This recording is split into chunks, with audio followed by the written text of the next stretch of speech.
दोस्तों जय हिंद। स्वागत है आपका ज्ञान की पिपासा चैनल पर। अगर आपने अभी तक चैनल को सब्सक्राइब नहीं किया है तो चैनल को कर लें सब्सक्राइब और बेल आइकन को प्रेस करें ताकि चैनल से संबंधित सभी तरह के अपडेट्स आपको मिलते रहे।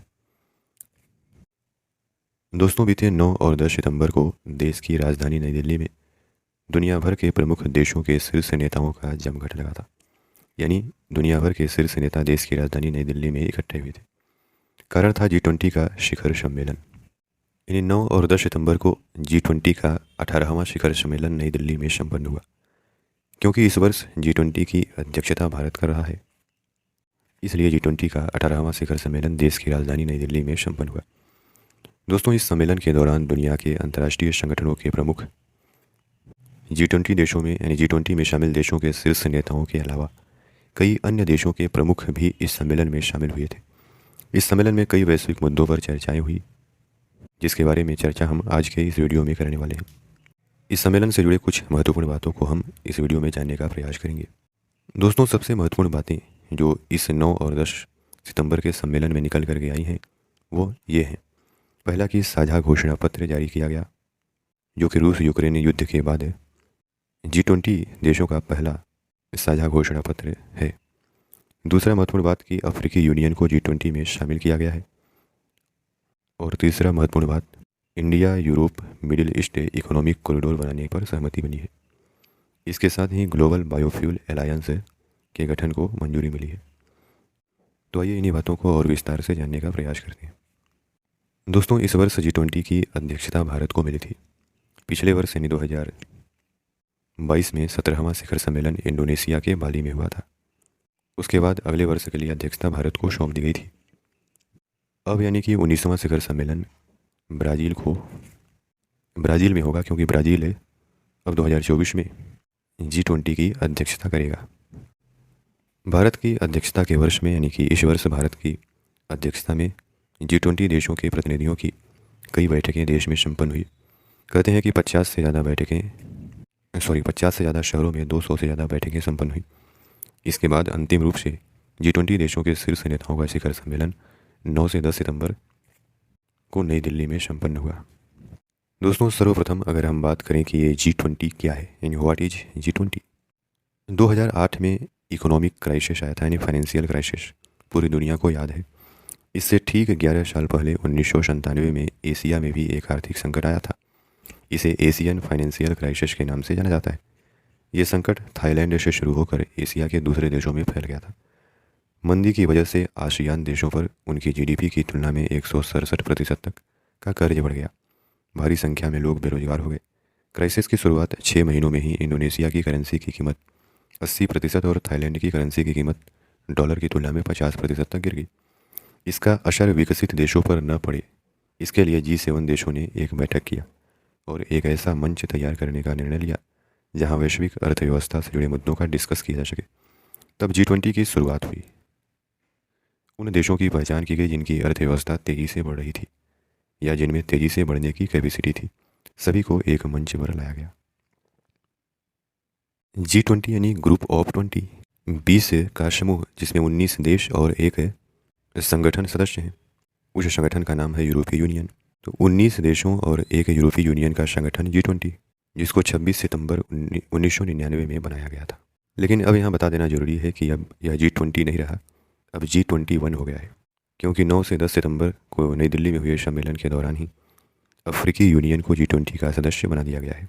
तो अब यह G20 न होकर के G21 हो गया है, जिसमें Argentina, Australia, Brazil, Canada, China, France, Germany, India, Indonesia, Italy, Japan, Mexico, South Korea, Russia, Saudi Arab, South Africa, तुर्की, United Kingdom, United State, African Union और यूरोपीय यूनियन शामिल है। दोस्तों G20 देशों में उन देशों में यानी G20 संगठन में उन देशों को शामिल किया गया है जो आर्थिक रूप से काफ़ी बड़ी इकोनॉमी है, फाइनेंशियल रूप से काफ़ी मजबूत हैं। कहते हैं कि दुनिया की 80% GDP इन्हीं देशों की है। दुनिया की कुल GDP में 80% योगदान इन्हीं देशों का है। दुनिया के कुल अंतर्राष्ट्रीय व्यापार में 75% योगदान इन देशों का है। और दुनिया की लगभग 2/3 आबादी इन्हीं देशों में रहती है। तो 1999 में इस संगठन का गठन किया गया। 2007 तक कहते हैं केवल सदस्य देशों के वित्त मंत्री इनकी बैठकों में शामिल होते थे। हालांकि 2007 और 2008 में पश्चिम और धनी देशों में आई फाइनेंशियल क्राइसिस ने उन्हें मजबूर कर दिया कि वो बातचीत को राष्ट्राध्यक्षों के स्तर तक ले जाएं। तभी से हर साल सभी सदस्य देशों के शीर्ष नेता एक मंच पर आकर अहम मुद्दों को डिस्कस करते हैं। शुरुआत में अमेरिका ने इस बात का विरोध किया था, हालांकि समय की नज़ाकत को देखते हुए बाद में वो शिखर सम्मेलन के लिए तैयार हुआ। G20 देशों का पहला शिखर सम्मेलन वाशिंगटन DC में हुआ था और 18वां शिखर सम्मेलन बीते दिनों नई दिल्ली में संपन्न हुआ। दोस्तों, 9 से 10 सितंबर के इस शिखर सम्मेलन से जो सबसे महत्वपूर्ण बात निकल करके आई है वो साझा घोषणा पत्र के जारी होने को लेकर है। रूस यूक्रेन जंग के बाद 2000 यानी G20 का पहला साझा घोषणा पत्र। इसमें 9 बार आतंकवाद, 4 बार यूक्रेन का जिक्र किया गया है। नई दिल्ली में जारी G20 समिट के पहले दिन ही साझा घोषणा पत्र पर सहमति बन गई है। शनिवार को दूसरे सेशन की शुरुआत में प्रधानमंत्री ने बतौर अध्यक्ष सभी सदस्य देशों की सहमति से नई दिल्ली डिक्लेरेशन पारित कर दिया है।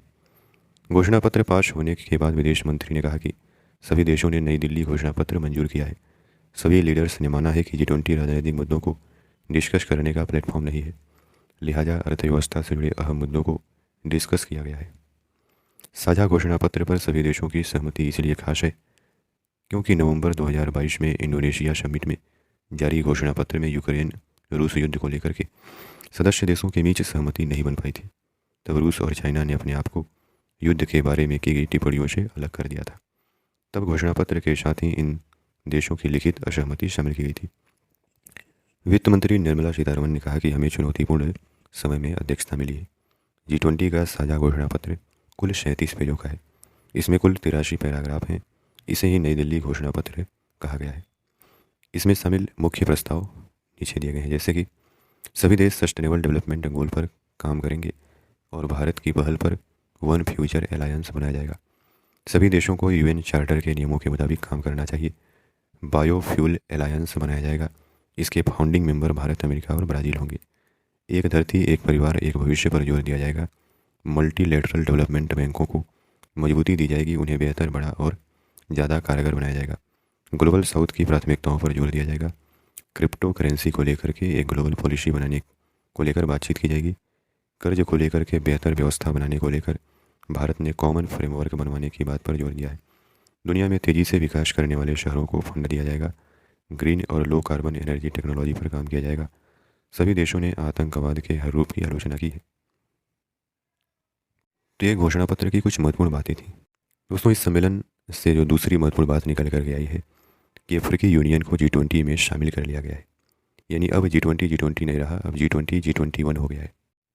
समिट के पहले सेशन में भारत ने अफ्रीकी यूनियन को G20 का परमानेंट मेंबर बनाने का प्रस्ताव रखा था। बतौर अध्यक्ष सभी देशों की सहमति से प्रधानमंत्री ने जैसे ही इसे पारित किया, अफ्रीकी यूनियन के हेड अजाली अशोमानी जाकर के प्रधानमंत्री को गले लगे। भारत के प्रस्ताव का चाइना और यूरोपीय यूनियन ने भी समर्थन किया। यूनियन को मेंबरशिप मिलने से अफ्रीका के 55 देशों को फ़ायदा होगा। बात अगर हम करें अफ्रीकी यूनियन की, तो इसका गठन 1963 में ऑर्गेनाइजेशन ऑफ अफ्रीकी यूनियन बनाया गया था। ये 55 अफ्रीकी देशों का समूह है। इसकी GDP 18.81 हज़ार करोड़ रुपए है। लीबिया के तानाशाह मुअम्मर गद्दाफी इसके फाउंडर थे। वो 2009 में इसके अध्यक्ष थे। एक वक्त पर गद्दाफी ने यूनाइटेड स्टेट्स ऑफ अफ्रीका बनाने की भी पहल की थी। इसे अफ्रीकी देशों में बातचीत के मंच के तौर पर तैयार किया गया था। शुरुआत में इस संगठन का मुख्य मकसद अफ्रीका के गुलाम देशों को आज़ादी दिलाना था। इसके बाद इसे एक ऐसे मंच के तौर पर तैयार किया गया जहां अफ्रीका के देश आर्थिक और राजनीतिक मुद्दों को डिस्कस कर उनका समाधान निकाल सके। तो इसी 55 देशों वाले अफ्रीकी यूनियन को G20 का मेंबर बनाया गया है। दोस्तों, इस सम्मेलन यानी कि 9 से 10 सितंबर के नई दिल्ली में G20 के शिखर सम्मेलन से अगली जो महत्वपूर्ण बात निकल करके आई है वो Bharat Europe middle east economic corridor से जुड़ी है। कहा जा रहा है कि भारत की राजधानी में हुई G20 समिट को एक ऐतिहासिक डील के लिए याद किया जाएगा। यह डील भारत, यूरोप और मिडिल ईस्ट यानी खाड़ी देशों के बीच हुई है। इसे Bharat Europe middle east economic corridor deal कहा गया है। इसे चाइना के 2 प्रोजेक्ट का जवाब माना जा रहा है, बेल्ट एंड रोड इनिशिएटिव और चाइना पाकिस्तान इकोनॉमिक कॉरिडोर या CPEC का। फिलहाल 8 देश इस इकोनॉमिक कॉरिडोर का हिस्सा हैं। इस डील के बेशुमार फायदे बताए जा रहे हैं और इसे 10 साल में कंप्लीट करने का टारगेट है। इकोनॉमिक कॉरिडोर की अहमियत को अमेरिका के राष्ट्रपति बाइडेन ने साफ किया है। कहा वन अर्थ वन फ्यूचर और वन फैमिली का फार्मूला प्राइम मिनिस्टर ने दिया है, उनका शुक्रिया। भारत, यूनाइटेड अरब अमीरात्स और संयुक्त सऊदी अरब यानी भारत, यूएई और सऊदी अरब, यूरोपीय union, Italy, Germany, France, America. White house के प्रवक्ता ने पिछले दिनों इस डील की तरफ इशारा करते हुए कहा था कि हो सकता है जल्द ही कुछ और देश इस खास इकोनॉमिक डील का हिस्सा बने। इनमें से कुछ नाम आपको चौंका भी देख सकते हैं। कहा जा रहा है कि इस डील से अब मिडिल ईस्ट रीजन भारत और यूरोप के साथ न सिर्फ रेल बल्कि पोर्ट के जरिए भी सीधे जुड़ेंगे। इससे हर किसी को फ़ायदा होगा। सऊदी अरब के प्रिंस मोहम्मद बिन सलमान ऑयल इकोनॉमी को बिजनेस बेस्ड बनाना चाहते हैं। उन्हें मालूम है कि यह उनके विजन 2030 को पूरा करेगा। कई अखबारों में कहा गया है कि 6000 किलोमीटर लंबा होगा India middle east Europe economic corridor. इसमें 3500 किलोमीटर समुद्री मार्ग, 40% कम समय में यूरोप पहुंचेगा भारतीय सामान। कॉरिडोर के बनने से कहा जा रहा है कि भारत से यूरोप तक सामान पहुंचाने में करीब 40% समय की बचत होगी। अभी भारत से किसी भी कार्गो को शिपिंग से जर्मनी पहुंचाने में 36 दिन लगते हैं। इस रूट से 14 दिन की बचत होगी। यूरोप तक सीधी पहुंच से भारत के लिए आयात निर्यात आसान और सस्ता होगा। इस कॉरिडोर को यानी कि Bharat Europe middle east economic corridor को चाइना के बेल्ट एंड रोड इनिशिएटिव का विकल्प बताया जा रहा है। कई देशों के चाइना के कर्ज जाल से मुक्ति मिलेगी। इसके साथ ही दोस्तों समिट में ग्लोबल बायोफ्यूल अलायंस गठन करने का घोषणा किया गया है। ग्लोबल बायोफ्यूल अलायंस, इसका उद्देश्य होगा टिकाऊ बायोफ्यूल का इस्तेमाल बढ़ाना। इसके साथ ही इसका मकसद बायोफ्यूल मार्केट को मजबूत करना, ग्लोबल बायोफ्यूल कारोबार को सुविधाजनक बनाना, तकनीकी सहायता प्रदान करने पर जोर देना। तो दोस्तों इस प्रकार आज की इस वीडियो में हमने 9 से 10 सितंबर को देश की राजधानी नई दिल्ली में हुए G20 देशों के 18वें शिखर सम्मेलन से जुड़ी कुछ महत्वपूर्ण बातों को जाना। अब अगले वर्ष G21 का शिखर सम्मेलन ब्राज़ील में होगा, क्योंकि ब्राज़ील को G21 की अध्यक्षता सौंप दी गई है। तो दोस्तों आशा करते हैं कि आपको इस वीडियो के माध्यम से काफ़ी कुछ जानने को मिला होगा। धन्यवाद।